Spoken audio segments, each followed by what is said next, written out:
每一档的过年，台南普济殿的灯会拢是会引入大量的人潮。2020年因为疫情的关系，所以决定要临时停办。10周年原本要到日本的东京铁塔来展出，然后嘛是因为疫情的关系，所以敢若会当用空运回灯的方式，伫12月3号到1月16号伫东京铁塔的台湾祭登场，互台南伫国际上的营销搁向前一大步。但是因为民众的热情、市民的期待，大家希望讲普济灯会绝对袂使长，因为安尼普济时光能够继续延续。带来新疆年头就是好年互你幸福，互你幸福，嘛是爱幸福。所以希望今年的普济灯会会当再次发光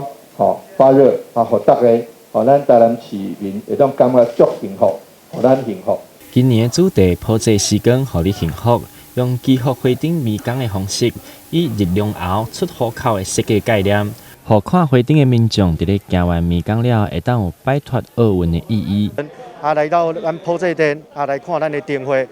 普济灯会呢，今年迈入第10年我们的普济时光互你幸福是我们今年的主题。那今年呢，很多朋友有在询问说，我们的主灯是要用什么意涵？那今年因为疫情的关系，在去年呢因为疫情，我们灯挂上了，然后又卸下来喊卡，所以今年在我们慈王爷的指示之下，我们特别做了这个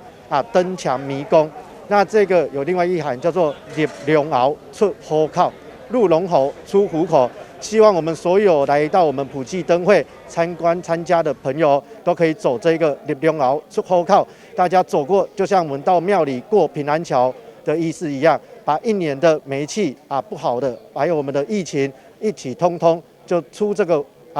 虎口以后，就一切都被带走。庙方表示，伫咧旧历的12月25号是普济殿祈福千岁大天顺寿的日子，所以会选伫咧动工的营院来举办点灯的仪式，欢迎全国的民众会当做伙来欣赏台南普济殿的回灯。台南新闻刘平言采访报道。好，谢谢。